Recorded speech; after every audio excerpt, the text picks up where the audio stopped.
Dios les bendiga.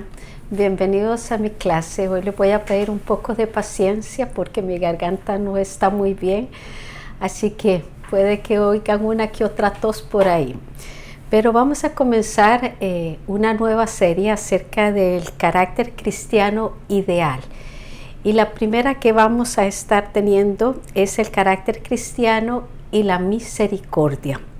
Así que vamos hacia nuestra introducción que nos dice cómo una religión sin Cristo tiene efectos negativos en quien la practica. Y uno de esos efectos es la insensibilidad del alma. La historia de nuestro estudio nos va a dar un ejemplo claro de esta verdad.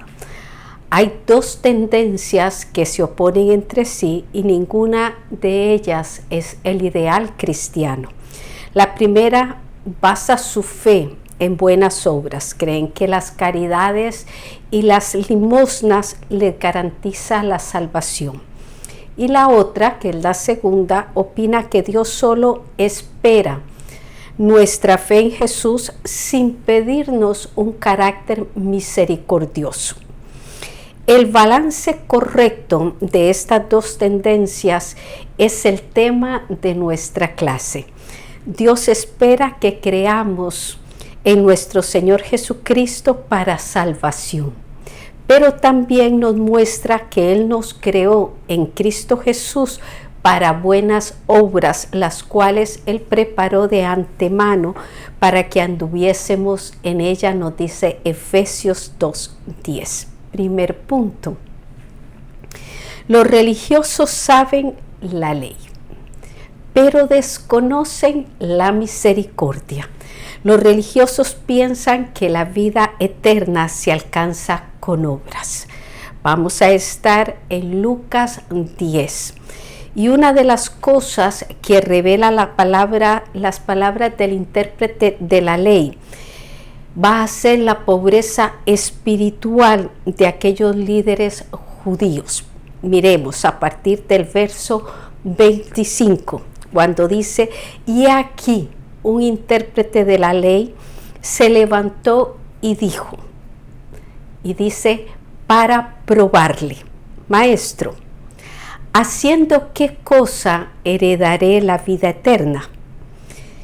El rango de este fariseo, del fariseo de nuestro verso, era ser un intérprete de la ley. Recordemos que los fariseos se opusieron a las enseñanzas del Señor Jesús. Esto porque ellas revelaban el mal que había en sus corazones. Aquí vemos donde dice que le habló a Jesús para probarle, lo que demuestra que no creía en él. Y además en su pregunta se contradice. Dice, ¿qué hay que hacer para heredar la vida eterna? Pero la palabra nos enseña que una herencia no es algo que se alcanza por hacer algo, sino por un derecho concedido por gracia. Según Efesios 1:11, esta herencia es algo que el Señor nos concedió desde antes de la fundación del mundo. Fue parte de su plan eterno que el Padre hizo en nuestro Señor Jesucristo. Verso 26. Él le dijo, Jesús le dice al intérprete, ¿qué está escrito en la ley? Ahora, ¿cómo lo lees? Jesús le responde con una pregunta.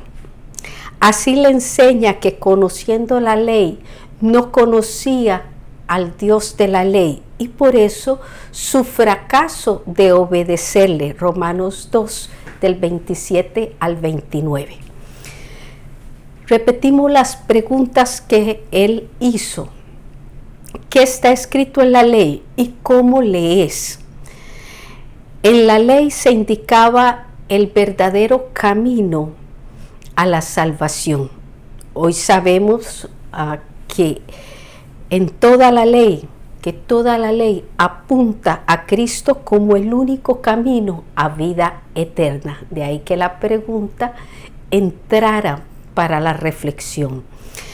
En los 5 primeros libros de la ley están muchas de las profecías del Mesías y símbolos que alumbraban el camino hacia el Salvador. Él, como nosotros, refiriéndome al intérprete de la ley, solo debía de ir a la palabra, volverse a ella, porque ellas son las que dan testimonio de Cristo el Salvador, nos dice Juan 5:39. Punto B. No solo debemos amar a Dios, sino al prójimo. Verso 27. Aquel respondiendo dijo: amarás al Señor tu Dios con todo tu corazón y con toda tu alma y con todas tus fuerzas y con toda tu mente, y a tu prójimo como a ti mismo. La respuesta del intérprete fue darle a Jesús el primero y más grande de los mandamientos y también el segundo mandamiento. Con ello le demostraba que conocía la letra de la ley, pero Jesús vio algo más. Esa palabra no la tenía él en su corazón. Por eso su vida no reflejaba lo que sus palabras decían. De hecho, esa fue una de las enseñanzas de la ley, la debilidad del hombre para agradar por sí mismo a Dios. Solo cuando Cristo viene a vivir por su Espíritu Santo en el creyente, Él hace en el cristiano lo que es agradable delante del Señor. Hebreos 13:21. Además, el amor hacia Dios no se origina primero en el hombre. Primera de Juan 4:19 nos dice: nosotros le amamos a Él porque Él nos amó primero. Verso 28. Y le dijo Jesús: bien has respondido, haz esto y vivirás. En este verso se presenta aparentemente una vía para salvarse guardando estos 2 mandamientos. Pero cuando Jesús le ordena cumplirlos, este religioso no sabía identificar quién era su prójimo. Verso 29. Pero él, queriendo justificarse a sí mismo, dijo a Jesús: ¿y quién es mi prójimo? Dando así la oportunidad para que nuestro maestro de maestros nos diera una de las lecciones más valiosas sobre el valor de un prójimo y el deber de amarlo. Hoy nosotros debemos tenerlo claro para hacerlo como Jesús nos enseña. Primera pregunta. Cuando Jesús le responde con una pregunta al intérprete de la ley, ¿qué fue lo que le enseñó? Segundo punto. Jesús ilustró perfectamente el significado de ser misericordioso. Los sacerdotes del tiempo de Jesús tenían su corazón endurecido. Seguimos en Lucas 10, ahora en el verso 30. Respondiendo Jesús dijo: un hombre, empieza el relato, descendía de Jerusalén a Jericó y cayó en manos de ladrones, los cuales le despojaron e hiriéndole se fueron, dejándole medio muerto. En el trato de Jesús con el intérprete de la ley surge esta historia, donde se pone en claro los 2 lados en cuanto a tener compasión o misericordia del que sufre. Dice que un hombre descendía, y cuando dice descendía, literalmente era así, porque Jerusalén estaba a 800 metros sobre el nivel del mar y Jericó a 390 metros. Este hombre, el que asaltaron, era un judío de Jerusalén, probablemente del mismo lugar donde Jesús y el intérprete de la ley estaban teniendo esta conversación. Él inicia un viaje de Jerusalén hasta Jericó, que más o menos eran 27 kilómetros, por un camino escabroso y estrecho, lleno de curvas entre desfiladeros rocosos, lo cual lo hacía muy fácil para los asaltantes. Y antes de llegar, dice, fue asaltado por ladrones que lo dejaron medio muerto y sin sus pertenencias. Verso 31. Aconteció que descendió un sacerdote por aquel camino y viéndole pasó de largo. Vamos a desglosar. Descendió un sacerdote. Eso significa que él iba hacia Jericó, donde en ese tiempo vivían muchos de los sacerdotes y de los levitas. Probablemente él venía de oficiar en el templo. Un sacerdote, ¿verdad? Y eso de la misma nación de aquel herido, considerado por la ley un hombre santo, debió haber representado una tremenda esperanza para aquel herido. Sin embargo, dice que él viéndolo, cuando dice viéndolo, es que se dio cuenta de que alguien estaba ahí y estaba en una tremenda necesidad, herido. Y dice el relato que este pasó de largo, algo así como que se apresuró a alejarse. Su corazón endurecido fue quien manifestó aquella indiferencia. Y cuando esto pasa, se invalida el conocimiento que se tenga de la Biblia, lo cual nos enseña lo que Dios quiere que nosotros hagamos. En este caso, amar misericordia, nos dice Miqueas 6:8.b. La misericordia del samaritano contrastó con la indiferencia de un levita. Continuamos el relato en el verso 32. Ahora se refiere a un levita que llegando cerca de aquel lugar y viéndole pasó de largo. El levita venía a ser como el ayudante del sacerdote y por supuesto que también pertenecía a la tribu sacerdotal de Leví. En Mateo 10:24, Jesús dijo que el discípulo no es más que su maestro, ni el siervo más que su señor.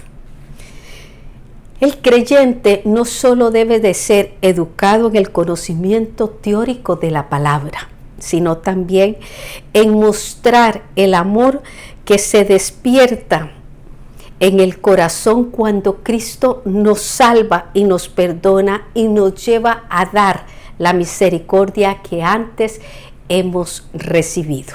Verso 33. Pero un samaritano que iba de camino vino cerca de él y viéndole fue movido a misericordia. Empecemos por recordar que judíos y samaritanos no se trataban entre sí, nos dice Juan 4:9. Y en Juan 8:48, cuando los judíos quisieron mostrar su rechazo a Jesús, le llamaron samaritano. Pero este varón samaritano, con su bondad, nos enseña su fe.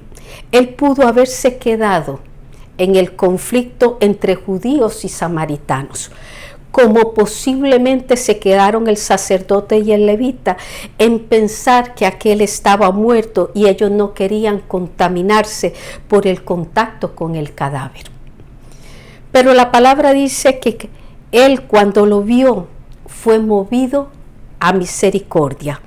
Esta fue la diferencia, la misericordia, que es el trato compasivo que se le da, en este caso al hombre herido, más allá de su nacionalidad, de su interpretación de la escena, del peligro que representaba aquel momento. Y quien llega ahí es porque hay presencia activa de Dios en su corazón, que no deja que seamos indiferentes o insensibles a la necesidad. Segunda pregunta: ¿Qué nos enseña el varón judío con su bondad? Parte 3. El Señor nos enseñó a imitar la conducta del buen samaritano. Ser misericordioso entraña hacer algo en favor del desvalido. Verso 34.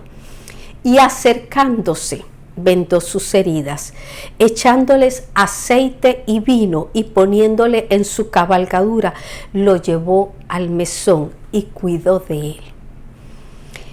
Este verso marca el contraste entre la indiferencia del sacerdote y el levita y la compasión del samaritano, quien con el vino desinfectó las heridas y luego le puso aceite, que esto le ayudaba a cicatrizar y a reparar los tejidos dañados. Así fue como él vendó sus heridas. No conforme con eso, lo toma, lo pone sobre su cabalgadura y lo lleva con él hasta el mesón donde lo cuidó. Así demostró Jesús que el samaritano tenía el amor que la ley demanda. Verso 35.